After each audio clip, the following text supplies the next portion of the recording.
Next question पर। Next question क्या है आपका, इसके मध्य बताना है कितना फील्ड होगा। याद रखना जब भी किसी के सिरे पर, यहाँ पर भी प्लस है, यहाँ पर भी प्लस है, यहाँ पर भी प्लस है, आपके यहाँ पर पूछा गया फील्ड तो कितना होगा। जब भी सिमेट्रिक चार्ज हो तो उसके बीच में जीरो होता है, ठीक है। तो कितना हो गया यहाँ इलेक्ट्रिक फील्ड, देखो यहाँ पर भी प्लस है, यहाँ पर भी प्लस है, यहाँ पर, तो सिमेट्रिक बीच में कितना हो गया, जीरो ऑप्शन। ठीक है, जब भी ऐसा होगा चाहे ट्राइंगल क्यों ना हो, ठीक है, अगर आप देख रहे होंगे चाहे ट्राइंगल क्यों ना हो, लेकिन क्या है, जीरो हो जाएगा क्योंकि सिमेट्रिकली चार्ज डिस्ट्रीब्यूट है। चलिए नेक्स्ट क्वेश्चन है आपका। नेक्स्ट क्वेश्चन है कि mathematical expression for Gauss theorem, mathematical Gauss theorem का एक्सप्रेशन बताइए।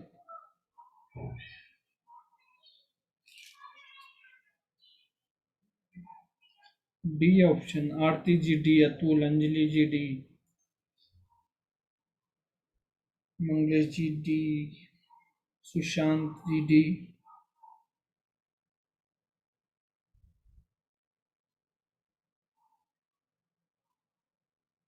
तो कितना हो जाएगा, ये सम ऑफ द चार्ज होता है इनक्लोज चार्ज, तो कौन सा हो जाएगा, ऑप्शन डी।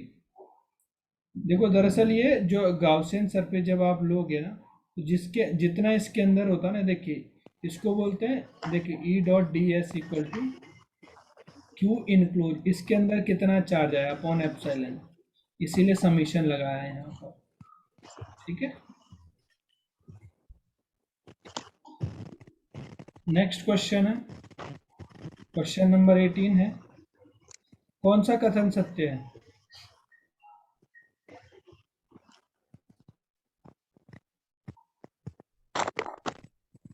रिलेटिव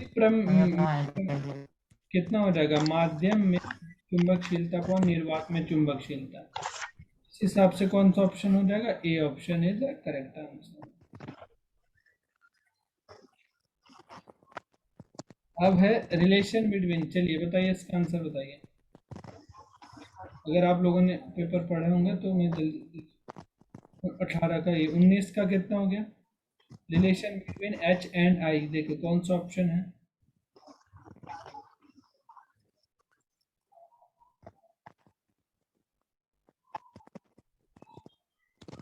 बाकी लोग ये थोड़ा गलत है, अगर आपको ऐसा होता है B equal to mu H plus I तो ही जाके शायद करेक्ट होता है।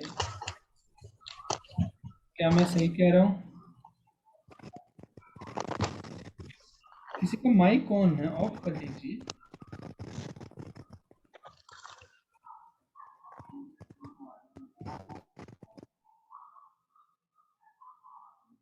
अगर मैं ऐसा करूंगा तो ही जाके करेक्ट है।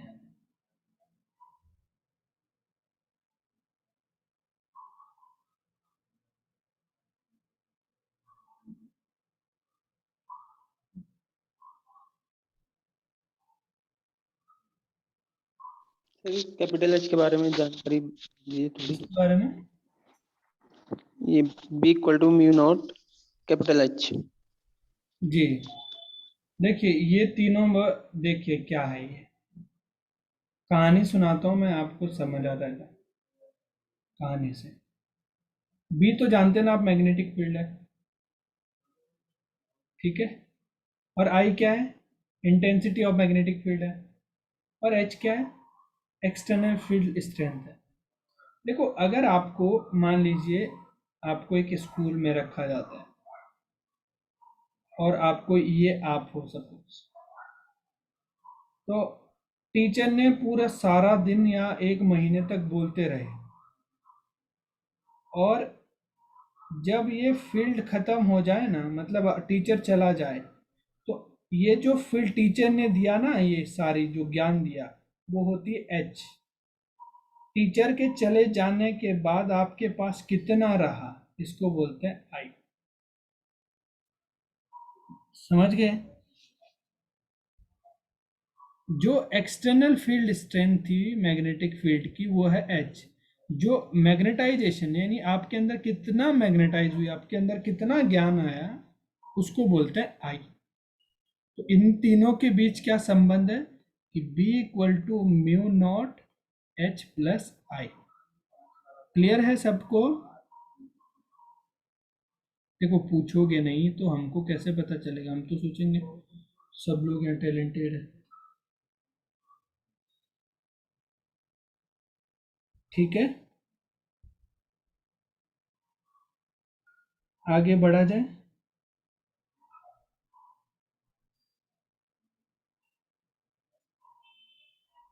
हाँ ना कर दो। जी सर। Yes sir. बहुत बढ़िया। अब देखिए ये जो है आपका नेक्स्ट क्वेश्चन है कि capacitor of cylindrical capacitor having L length is inversely proportional to बेलनाकार संधारित्र का संधारित्र यानी धारिता कैपेसिटर संधारित्र लंबाई के अनुक्रमानुपाती होगा। बताइए।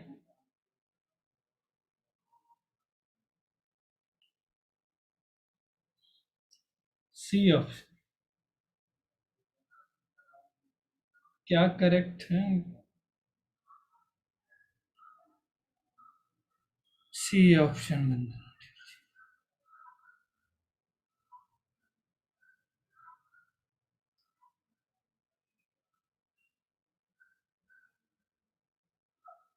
कोई बताएगा कि कैसे?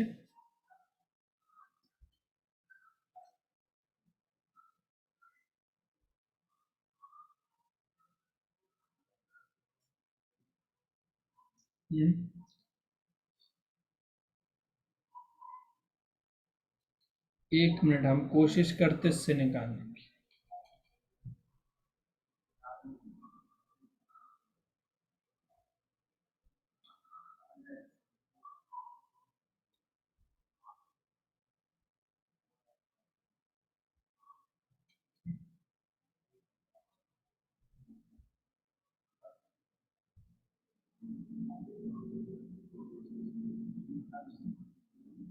बताइए कौन सा है?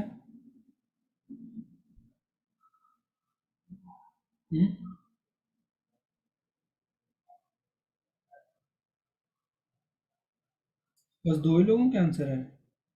Capacitance of cylindrical capacitor having length L is inversely proportional to.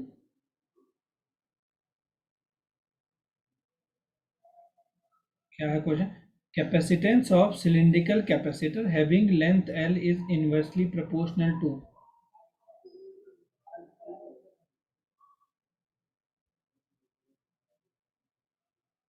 C option.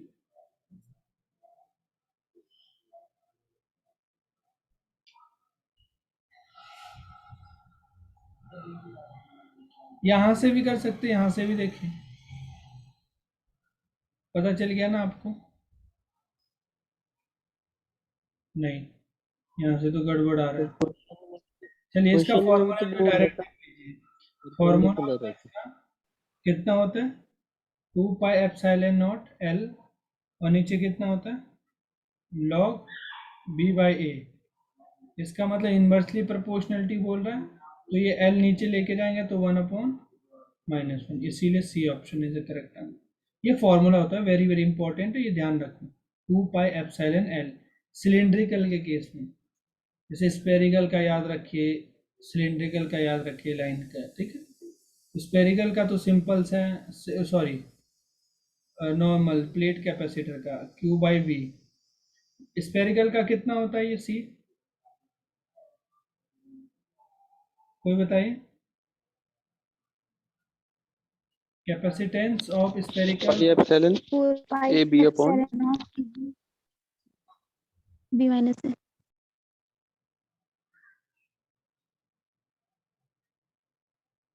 कितना होता है? 2 pi 4 pi epsilon not 4 pi epsilon not A B upon B minus A. ठीक है, तो ये है, तो आप इस बात को ध्यान रखें। किसमें? सिलेंड्रिकल के केस में आपका ये वाला आ गया, स्फेरिकल के केस में ये आ गया, और प्लेट कैपेसिटर, अगर प्लेट कैपेसिटर है तो ये आपके पास ये आ गया।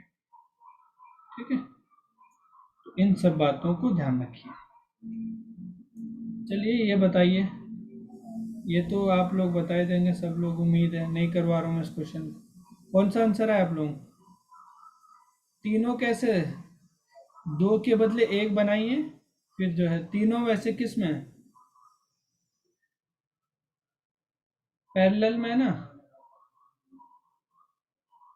पैरेलल में क्या? 1/12 प्लस 1/12 प्लस 1/6, तो एलसीएम आ जाएगा 12, तो 1 + 1 + 2, तो कितना हो जाएगा? 4/12, 1/3, यहाँ से था ये 1/r, r की वैल्यू कितनी? 3। ये तो बच्चों वाले क्वेश्चन थे। Vector form of the Ohm's law, ये तो बताया था मैंने क्लास में। वेक्टर फॉर्म क्या होती है? ओम लॉ क्या होता है? I = V/R, ये ओम्स लॉ होता है, ओम्स लॉ। वेक्टर फॉर्म क्या थी इसकी? Option D is A correct शायद, आई थिंक। ठीक है, बहुत बढ़िया। जे क्या होता है? करंट डेंसिटी होता है, इसको क्या बोलते हैं? जे, करंट डेंसिटी,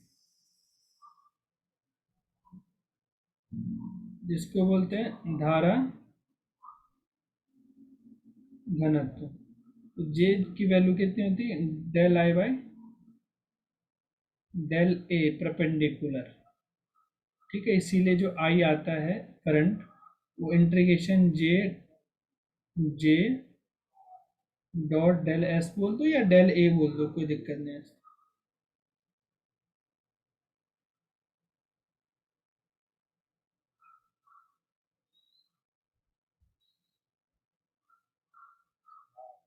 ठीक है, तो आई इक्वल टू कितना हो जाएगा? Integration J dot del S, ये आपका हो जाएगा। दूसरी चीज, जो सिग्मा है, इसको क्या है? ये है आपकी कंडक्टिविटी, जिसको बोलते हैं चालकता। ई क्या है? ये है इलेक्ट्रिक फील्ड। तो आपका जो है कौन सा है? जो करेक्ट ऑप्शन है वो ये है।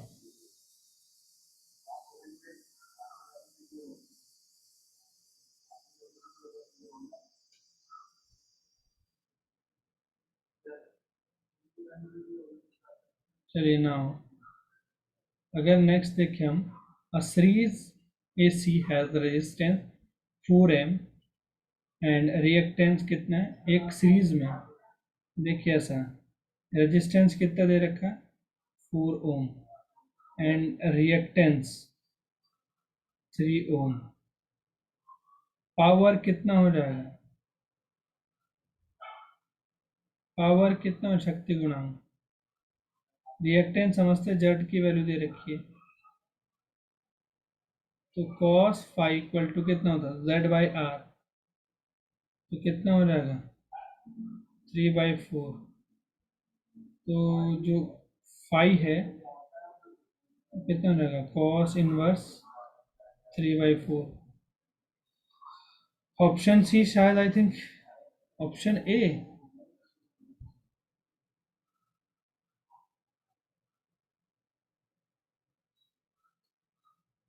क्या मैं गलत हूँ? आई थिंक हाँ, यस। सर चेंज करा रखा है पहले sir, change cos phi equal to R upon Z। Phi equal to कितना? R मुझे अपन Z। याद नहीं है दरअसल, मैं तो जितना मेरे दिमाग में याद है, मेरे आगे कौन सी किताब खुली है, मैं आप लोगों से पूछ रहा हूँ। फाई इक्वल टू R/Z होता है, cos फाई। ठीक,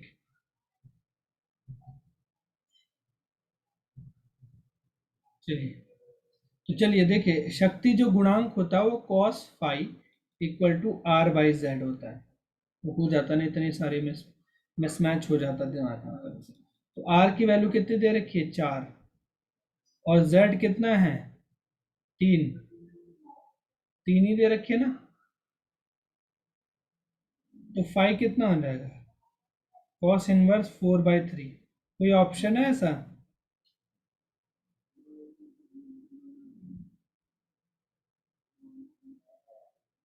फाइव तो कहाँ है, 5 तो है नहीं, ये 3 दे रखा है तो। सर वो रिएक्टेंस जो होगा या तो कैपेसिटिव रिएक्टेंस होगा या इंडक्टिव रिएक्टेंस होगा ना, एक्सएल या एक्ससी। तो जेड इक्वल टू वो फेज डिफरेंस 90 होता है, तो Z equal to root R square plus XL square या root R square plus X C square से निकलेगा जेड। ये होता है R square plus X L और कितना, एक्स सी का होल स्क्वायर, ये तो होता है जेड। तो अगर हम बात करें, ये कितना है, ये कोई देखिए, ये है आपका दे रखा कितना, 3 का स्क्वायर, प्लस ये कितना आ जाएगा, इनमें से कुछ दे रखा होगा ना, रेजिस्टेंस एंड रिएक्टेंस या कैपेसिटर के पास दे रखा होगा या किसके पास दे रखा। तो कितना ले लें हम, एक को 0 ले लें, क्वेश्चन में इंफॉर्मेशन आधी है ना। नहीं सर, ये होगा R square plus XL square.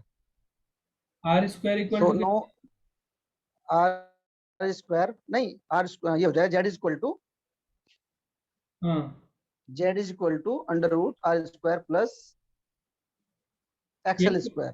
ये तो फॉर्मूला लिखा है हमने, सर ये एक्सएल माइनस एक्सएल लिखा ना आपने यहाँ पर, एक्सएल तो माइनस क्या एक्स। सी लगाई नहीं है हाँ, यहाँ, सी तो लगाई नहीं यहाँ पर सर, इंडक्टर लगाया बस यहाँ पर। ये एल तो लगा रखा, सी भी तो लगा रखा है। नहीं सी नहीं लगा ना सर यहाँ पर, सी तो तीनों के लिए लगता है ना, जब यहाँ एलसीआर तीनों होता है। पर दे रखा जी ना, हाँ, ये एल, कोई एक दे रखा होगा ना, तो वहां पर ये कितना हो आला जाएगा? एल, मान लीजिए यहाँ पर एल जी का जी जी स्क्वायर मान लें, जी जी एक्सएल स्क्वायर जाएगा यहाँ। वो हाँ, ये गिवन निकल सर के आ जाएगा एक्सएल 5 यहाँ से। एक्सएल स्क्वायर भी ले सकते हैं सर, एक्स सी स्क्वायर भी ले सकते हैं।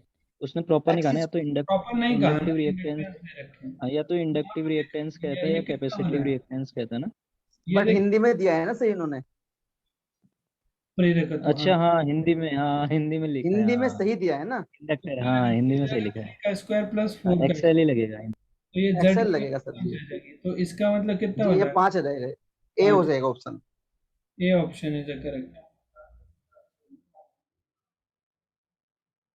A option is the correct option.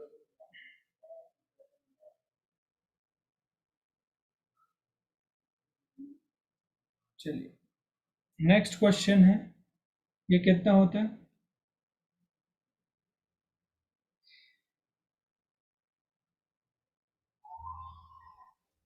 One kilowatt equal to कितना,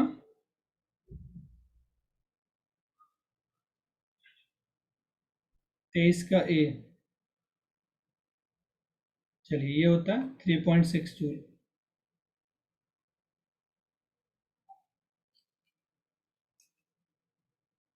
क्वेश्चन नंबर 24। अच्छा एक चीज मैं पूछ रहा हूँ कि अगर मैं इसके आगे के आप लोगों को रिकॉर्डेड दे दूं तो चल जाएगा, मतलब ऐसे लाइव क्लास का जैसे रिकॉर्डेड है। चलेगा सर। कोई डाउट है तो आप लोग पूछ सकते हैं। तो आज रात को ही आपको सारे नोट्स मिल जाएंगे ना, तो आप लोगों को इतना वेट नहीं करना पड़ेगा, मतलब 40 to 75 आज मिल जाएगा, ठीक है। अब मैं आप लोगों को देखो, रिकॉर्डेड तो ये भी है वो भी है, तो रिकॉर्डेड जो आप लोग को ठीक लगे, ठीक है। हालांकि देख लेना, मैं बता देता हूँ 60 या 70 क्वेश्चन में प्रॉब्लम है, तो क्वेश्चन का सॉल्यूशन गलत करा रखा है मैंने, दूसरे क्वेश्चन में मॉडिफाई, दूसरे पेपर में उसको मॉडिफाई किया था, ठीक है।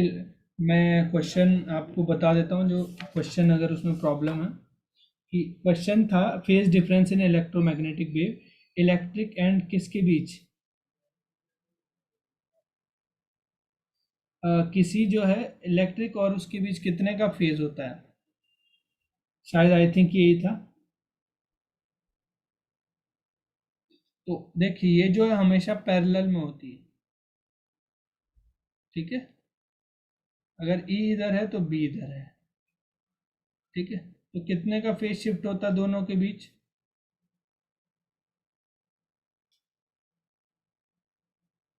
π/2 का फेज शिफ्ट होता है, ठीक है। चलिए वो पता चल रहा है आपको, तो है मिस्टेक कहीं पर ना, चलिए मैं आपको पहले अवेयर कर रहा था, ठीक है। इलेक्ट्रोमैग्नेटिक वेव आज पढ़ाई ना, ऐसे ट्रेवल कर रही थी, ई कंपोनेंट और बी कंपोनेंट। इलेक्ट्रोमैग्नेटिक वेव से रिलेटेड जितने क्वेश्चन थे वो आज करा दिया मैंने, ठीक है। चलिए इसको बता दीजिए, अनुगमन वेग और क्या, drift velocity of free electron in a conductor is a VD when current I is a following it if the both radius of the conductor and current are double the drift velocity, यानी एक चालक में इलेक्ट्रॉनों का अनुगमन वेग vd है जबकि उसमें I धारा प्रभावित हो रही है। यदि चालक की त्रिज्या तथा उसमें बहने वाली धारा को दुगुना कर दिया जाए तो अनुगमन वेग क्या होगा? पहले तो अनुगमन वेग का फॉर्मूला आना चाहिए हमें कि अनुगमन वेग का I is equal to NEAVD. I equal to कितना? I is equal to NEAVD. NEAVD. A खोल दो सर यहाँ पर pi R square. I equal to कितना हो जाएगा? N pi R square. बहुत बढ़िया, VD। इसका मतलब हमको तो क्या VD चाहिए, VD चाहिए करंट क्या सर हो? जी। पहले वाले में करंट कितनी, मान लीजिए पहले वाले केस में कितनी थी,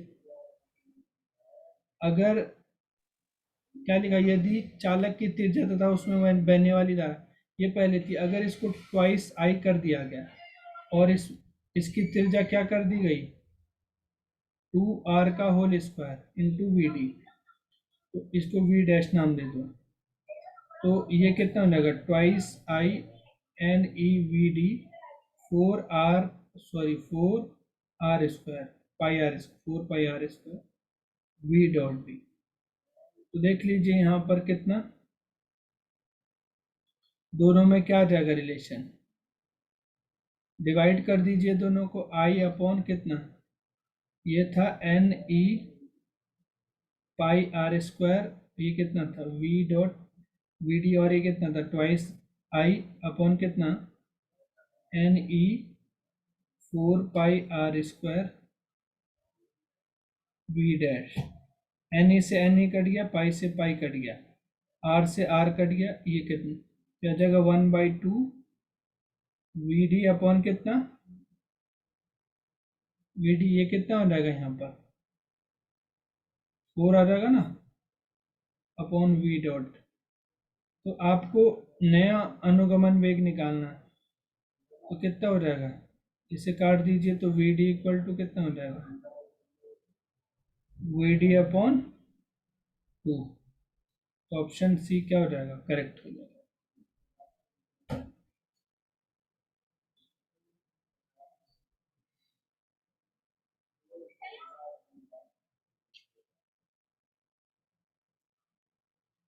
चलिए, अच्छा जिनका छूट गया वो आज रिकॉर्डेड मिल जाएगा आप लोगों को, ठीक है।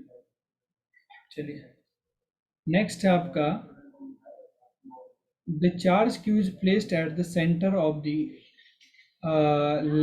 क्यूब। अगर आपके कहाँ पर रख दिया गया, किसी चार्ज को किसी केंद्र के सेंटर में रख दिया गया यहाँ पर, तो कह रहे कि electric flux passing through of any of phase, किसी भी फेज से जाने में। देखो एक चीज याद रखना कि कभी भी देखना, कोई अगर किसी सेंटर में रखा हुआ है तो कितना इलेक्ट्रिक फ्लक्स होगा उसमें। देखो फ्लक्स कभी भी शेप और उस पर डिपेंड नहीं करता, यहाँ पर रखा हो तो टोटल फाई होगा ना, वो क्यू अपॉन एप्सिलॉन होता है। एक फेज देखो इतना तो टोटल होता है, ठीक है, जब सेंटर में हो तो जो है फाई फ्लक्स टोटल। तो एक फेज से जाने की बात कर रहा हो तो इसका मतलब कितना, 6 फेज होते हैं, तो कुल मिलाकर ऐसा रहा होगा 6 इंटू कितना क्यू अपॉन 6 एप्सिलॉन, तो तभी तो 1 ये आ सकता है। इसका मतलब हमको कितना हो जाएगा, ये बी ऑप्शन करेक्ट हो जाएगा, ठीक है। समझे या नहीं बात समझे? देखो चार्ज क्यू को इनक्लोज करने के लिए, इनक्लोज अगर मान लीजिए ऐसे इसके अंदर रह रहा है, तभी ये कुछ ना कुछ फील्ड जाएगा, यहाँ से फ्लक्स होगा, तो इसका फ्लक्स भी कितना होता है, क्यू अपॉन एप्सिलॉन नॉट। अगर कोई ऐसा क्यूब रख रहा है इसको, तो भी क्या होगा, तो भी जो फाई है वो एफ अपॉन एप्सिलॉन नॉट है। वो कह रहा है कि किसी एक फेज से जाएगा, तो क्यूब के पास कितने फेज है, देखो लिखा हुआ क्यूब घन 6 फेज है ना, तो एक फेज से 1 अपॉन कितना 6 एप्सिलॉन, तो ऐसे 6 बार ऐड करोगे तो ये क्यू अपॉन एप्सिलॉन नॉट आ जाएगा। ठीक है, क्लियर है ये बात, क्लियर है आप लोगों को? जी सर, जी जी क्लियर है।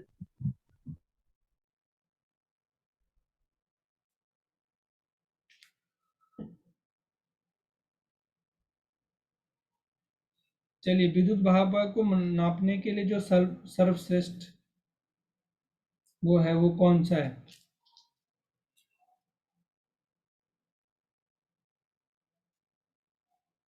बताइए। विद्युत भाग बल को नापने के लिए best instrument to accurate measurement of EMF, C potentiometer. ठीक है, बहुत बढ़िया।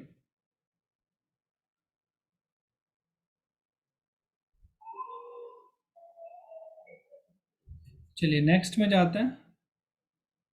Major of the very low resistance we should be use, बहुत कम जो है रेजिस्टेंस को नापने के लिए हम क्या करते हैं, किसका यूज करते हैं,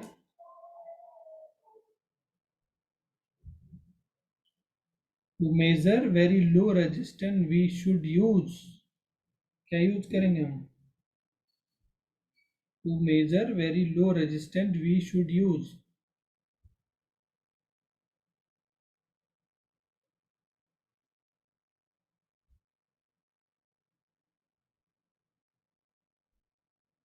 बी ऑप्शन, रश्मि का बी, केल्विन डबल ब्रिज।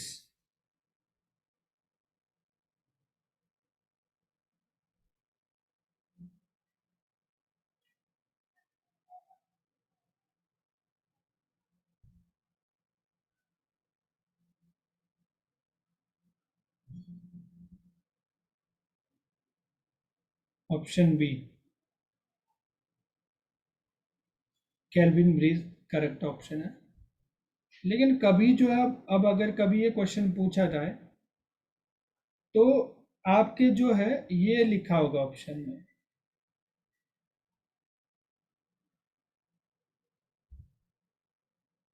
ठीक है, क्या लिखा होगा, ये लिखा होगा, तो आपको इसको करेक्ट करना है, क्योंकि जो है जो मॉडर्न टेक्नोलॉजी में जो है वहाँ पर जो है इसको जो है इंसुलेटिंग, मतलब बहुत लो रेजिस्टेंस के लिए, ठीक है, अगर आप बात करेंगे तो वहाँ पर ये यूज होता है।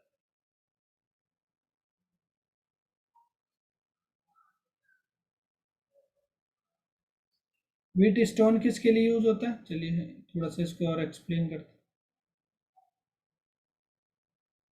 अगर यहाँ पर देख लें तो व्हीट स्टोन किसको होता है, मीडियम रेजिस्टेंस को निकालने के काम आता है, मीडियम रेजिस्टेंस, और ये आपने बोल दिया कि ये very very small very low resistance को, और विभव मापी जो है, सॉरी एक और आता वो, चलिए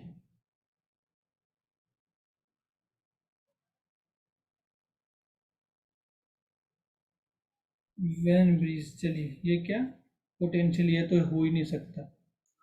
अगर हम एक और ऑप्शन जोड़ें, सॉरी वो है आपका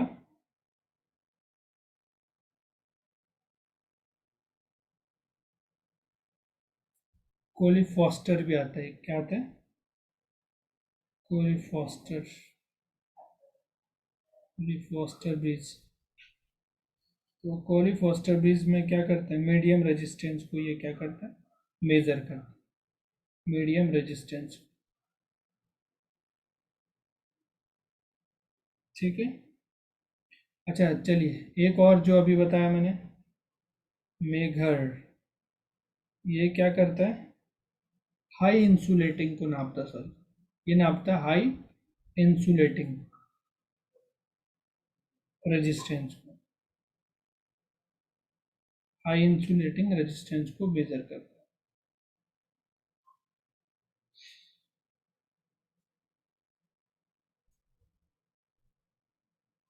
नेक्स्ट है एट पॉइंट इनसाइड और होलो चार्ज कंडक्टिंग सिस्टम, किसी खोखले आवेशी चालक के केंद्र पर कितना होता है, किसी बिंदु पर पोटेंशियल 0 होता है, इलेक्ट्रिक फील्ड कितना होता है, 0 होता है। कौन सा ऑप्शन हो जाएगा, कौन सा ऑप्शन है, तो कोई भी खोखला गोला लगा लो। देखो ये खोखला गोला है, जब गाउसियन सरफेस खींचोगे, मान लीजिए हमको यहाँ पर निकालना है, गाउसियन सरफेस खींचोगे तो इसके अंदर तो कोई चार्ज ही इनक्लोज नहीं है। इसका मतलब किसी भी कंडक्टर के इनसाइड क्या होता है, इलेक्ट्रिक फील्ड क्या होती है, किसी भी चालक के अंदर कितनी होती है, इलेक्ट्रिक फील्ड। पोटेंशियल 0 नहीं होता, ये गलत बात। Option B is the correct. ठीक है, पोटेंशियल कभी भी 0 नहीं होता है। दुर्भाग्य हमारे कि कुछ टीचर ऐसे लिखाते थे। अभी तक हमारे पास कुछ कॉपियाँ ऐसी पड़ी है जिनमें लिखा है कि पोटेंशियल और इलेक्ट्रिक फील्ड 0 होता है। ठीक है, धन्यवाद teacher. Which of the following is the maximum resistance, किसके पास होता है मैक्सिमम रेजिस्टेंस,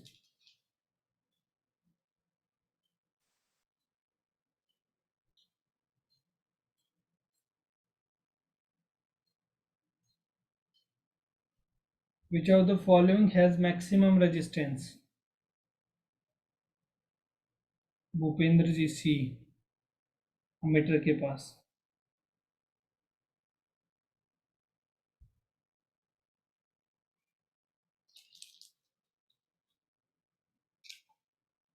ऑप्शन है voltmeter, milliammeter, ammeter.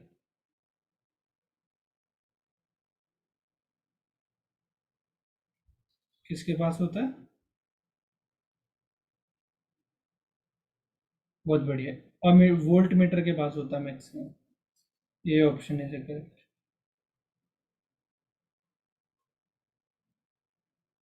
Ideal volt meter के पास इनफाइनाइट, बहुत बढ़िया, हाँ जी जी करेक्ट। वोल्ट मीटर के पास क्या होता है मैक्सिमम। चलिए नेक्स्ट क्वेश्चन है आपके पास, कौन सा फॉर्मूला लगेगा, R equal to rho L by A. मैंने कहा था यहाँ पर क्या गलती करते हैं, ए को देखिए, अगर देखें, क्योंकि देखिए आर इक्वल टू कितना, rho L by pi R square. इसको भी देखिए, अगर जो है रेडियस और इसमें बता दिया, यहाँ से कर दोगे तो कितना आंसर आ जाएगा। देखो रेजिस्टेंस बोला गया, प्रतिरोध तार को खींचकर उसकी त्रिज्या की, पहले मान लीजिए ये है, अब जो नया प्रतिरोध है तो क्या कर दिया जाए, किसी आर प्रतिरोध के तार को खींचकर उसकी त्रिज्या को आधी कर दी गई, तो जो ये रो तो ऐसी रहेगा, और ये जो नीचे पाई इसकी त्रिज्या को आधी कर दिया गया, तो उसका प्रतिरोध कितना होगा, एल तो सेम है,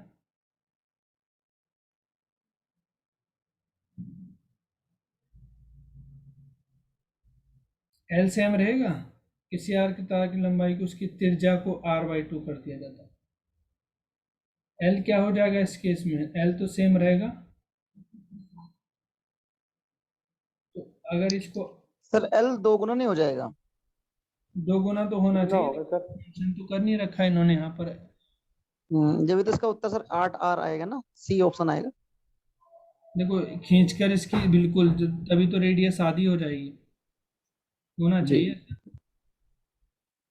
बाकी लोगों का क्या विचार है इस क्वेश्चन के बारे में, खींचोगे रेडियस तभी आधी होगी जब लंबाई क्या हो जाएगी, दुगुनी हो जाए। सर आंसर 16 आ रही है इसका, कई मैंने और भी देखा अभी कल परसों में, इसका कितना, किताब में दे रखा है 16R, और अगर 16R ऑप्शन में ना हो तो वो कह रहा था कि 4R कुछ इस प्रकार से बता रहा था। नहीं, वो पूरी इंफॉर्मेशन देगा ना। देखे, दरअसल पूरी इंफॉर्मेशन अगर ऐसा देखा जाए तो लेंथ भी, रेडियस कब हो गया है, रेडियस और लेंथ में क्या, देखिए अगर लेंथ जो है रेडियस आधी हो जा रही है, मान लीजिए पहले जो एल लेंथ थी इसके पास, आर रेडियस थी, तो ये जो है आर अगर रेडियस आधी हो जाए तो सर लेंथ ये भी, एनसीईआरटी में है ये सवाल, एनसीईआरटी में 12th की ये सवाल है, उसमें 16R ही उत्तर है इसका। बिल्कुल 16 आ रही है, लेकिन लेंथ के बारे में नहीं दे रखा, तो आप लेंथ कितनी हो जाएगी, दुगुनी हो जाएगी। ठीक है क्या, when a wire of resistance R is stretched and its radius r becomes r/2, then its resistance will be, इस फॉर्मूले का यूज करेंगे हम। देखिए कुछ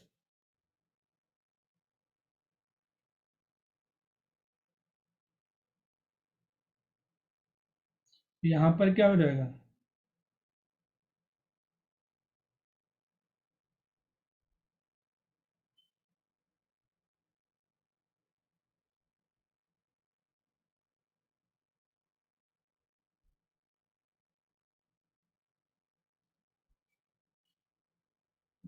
सर एक बात और भी तो है, जी जैसे जैसे हम लंबाई बढ़ाएंगे उसका रेजिस्टेंस भी तो बढ़ता जाता है ना, क्योंकि G L L proportional to R हो जाएगा ना सर यहाँ पर। A1 इक्वल टू A2B से भी बताया था आपने।